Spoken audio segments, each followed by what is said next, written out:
శ్రీనివాస్, ప్రస్తుతం ఉస్మానియాలో ఏం జరుగుతుంది? ప్రధానంగా పోలీసులు మిమ్మల్ని ఆపడానికి కారణం ఏంటి? ఇక్కడ కూడా రాత్రి లాఠీచార్జ్ జరిగింది. అన్ని పార్టీలు ఖండించినాయి. దాని వాస్తవ పరిస్థితులు మీడియా ద్వారా కూడా మీకు అర్థమైంది. ఇక్కడ కూడా మేము శాంతియుతంగా విద్యార్థులు ఉంటే పోలీసులు మాపై మళ్ళా విచక్షరహితంగా మళ్ళా లాఠీచార్జ్ జరుగుతుంది. ఇది మేము చెప్పింది కాదు, మొత్తం దేశవ్యాప్తంగా ఉన్న 4 కోట్ల ప్రజలు చెప్తున్నారు. మీరు కూడా మీడియా దగ్గర అన్ని టీవీలలో చూస్తారు. మేము శాంతియుతంగానే ఇప్పటికి కూడా దాడి నిరసనగా మేము వచ్చి అక్కల దగ్గర ఉండడం చేరుకోవడం జరుగుతుంది. విద్యార్థులందరూ దాన్ని అంటే ఎట్టి పరిస్థితుల్లో కూడా క్యాంపస్ అనేది విద్యార్థులు ఉండలేదని ప్రభుత్వ పాలసీ వస్తుంది. దాంట్లో కుట్ర విభాగంలో ఈరోజు మనకు స్పష్టమవుతుంది. మీరు కూడా చూస్తూనే ఉండండి మీడియా ద్వారా కూడా. మేము శాంతియుతంగా ఇప్పటికి కూడా ఎలాంటి విశ్వాసం సృష్టించకుండా మేము శాంతియుతంగా ఉంటే మాపై దాడులు కొనుగోలు ఎంతవరకు ఇది వాస్తవమో మేము తీవ్రంగా దీన్ని ఖండిస్తున్నాము.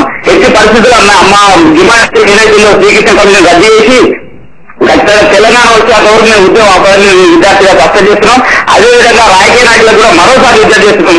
ఇప్పటికీ మీ పదవులు మిమ్మల్ని గెలిపిస్తామని కూడా మేము ఇప్పటికీ కూడా మేము ప్రతి మీడియా ద్వారా దాన్ని దృష్టిలో వస్తూ ఈరోజు అధిక ప్రజాప్రతినిధులు దాన్ని రాజీనామా చేయకుండా ఈరోజు వాళ్ళ పాత రాజకీయాలతో వాళ్ళ పాత బుద్ధితో ఈరోజు ఖచ్చితంగా వాళ్ళకి అధికారం నుంచి ఏ నిర్ణయాలు లేవు. ప్రజాప్రతినిధులు ఆకాంక్షించాలి, మళ్ళీ గెలిచాలనే కదా వాళ్ళకి ఎంత అవుతున్నా ప్రజలే కదా మళ్ళీ గెలిపించేది. ప్రజల కాలు పెట్టి మేము గెలిపిస్తామని చెప్తున్నారు. కానీ వాళ్ళు ఆ రోజు ఇప్పటికి కూడా వాళ్ళు చేయకపోవడం మాకు బాగా అనిపిస్తుంది.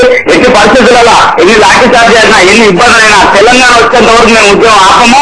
ఖచ్చితంగా శ్రీకృష్ణ కమిటీ ఉందో అది ఖచ్చితంగా రద్దు చేయాలి. 25 తారీఖు నాడు ఏదైతే మేము పిలిపించాం ఉస్మానియా జాయింట్ యాక్షన్ కమిటీ నుంచి మేము అసెంబ్లీ చేస్తాం. ఖచ్చితంగా చేస్తాము. అది ఖచ్చితంగా చేసి తీరుతామండి. రైట్, ధన్యవాదాలు శ్రీనివాస్ గారు. మాట్లాడి